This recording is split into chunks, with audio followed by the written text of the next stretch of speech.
Assalamualaikum warahmatullahi wabarakatuh.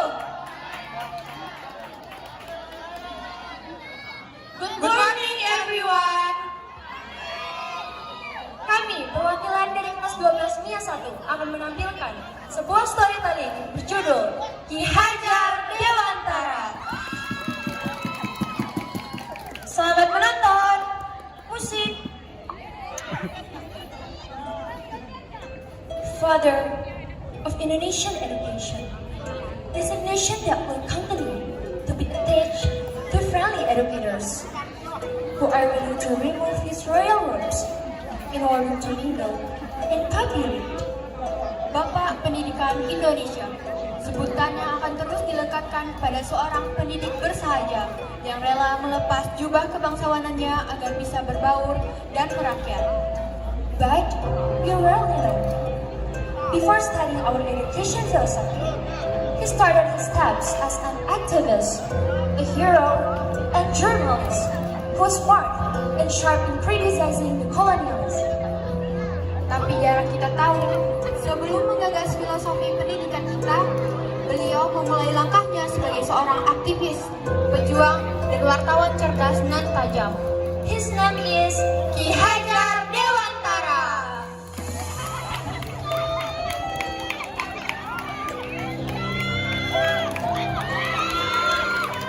Born in a family of Yogyakarta Kingdom with the name Raden Maswardi Suryaningrat, he was born with a slightly different body.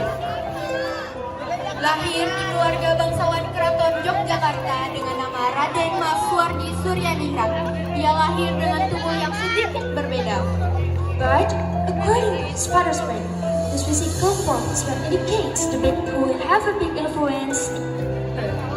Tapi menurut sahabat sang ayah, fisik inilah yang menandakan sang bayi akan berpengaruh besar nantinya. As young aristocrats, young Swardi had special privileges that no other child had. Sebagai seorang bangsawan muda, Swardi memiliki hak istimewa yang tidak dimiliki anak lainnya. Then, in adolescence, he also got the opportunity to attend a medical school in Batavia for free. Lalu di masa remaja, beliau pun mendapatkan kesempatan untuk bersekolah kedokteran di Batavia secara cuma-cuma.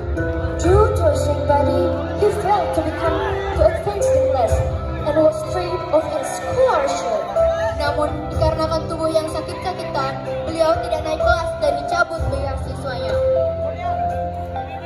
Information is also suspect because there are political motives behind it. Meskipun pencabutan ini juga dicurigai karena ada motif politis di baliknya. Fail to become a doctor doesn't necessarily make him lose his way. Gagal menjadi dokter lantas tidak membuatnya hilang arah. Instead, they found new strength to arm with paper and pen. Malah, ia menemukan kekuatan baru dengan bersenjata kertas dan pena.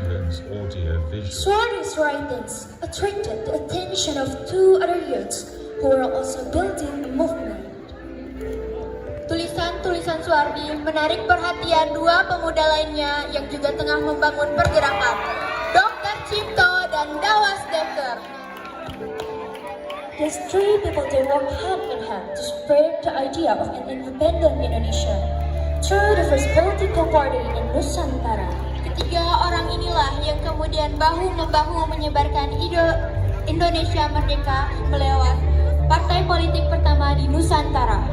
Like getting wind, Swardi was getting more and more criticized than justice that befell his nation. Ibarat mendapatkan angin, di sanalah Swardi semakin garang mengkritik ketidakadilan yang menimpa bangsanya.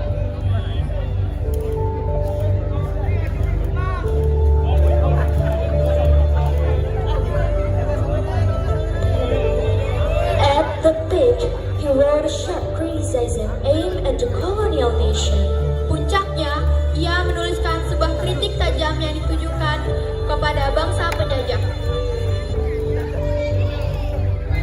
Very ironic writing, seasoning the celebration of Dutch independence on the land of a nation which they are currently colonizing, at a cost that must also be paid by the oppressed.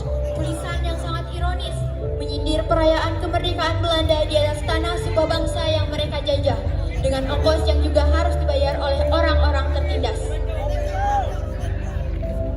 Red than the face and ears of the Dutch, Suardi's loud voice seemed too much. Merahlah wajah dan telinga Belanda. Suara lantang Suardi dianggap sudah keterlaluan. Together with comrades in arms, Tiga Sangkai was exiled to the Netherlands. Bersama rekan seperjuangannya, 3 serangkai itu pun dibuang ke negeri Belanda. Body may be exiled, but the fire within his temple soul is burning. Raga boleh diasingkan, tapi bara dalam jiwa tegar menyala. In the midst of exile, Suardi was enlightened. Di tengah pengasingannya, Suardi justru tercerahkan. He understood the idea of education of great figures, whose ideas will lead him to the same fighting arena. Ia mengenal gagasan pendidikan dari tokoh-tokoh besar yang ide-idenya kelak membawanya ke arena juang yang sama. Returning to his homeland, he still faces a difficult road. Kembali ke tanah airnya, jalan terjal masih dihadapinya. Suardi then had to deal with the colonial government. Suardi lagi-lagi harus berhadapan dengan pihak pemerintah kolonial. Unfortunately, this time he had to go to prison. Celakanya, kali ini ia harus sampai mendekam di penjara. But from behind the bars, his heart was restless when he heard the news that his wife was bleeding badly after giving birth to their child. Tapi di balik jeruji, hatinya gelisah mendengar kabar sang istri yang mengalami pendarahan parah sehabis melahirkan anak ketiga. Then here is the turning point. Lalu, disinilah titik balik itu.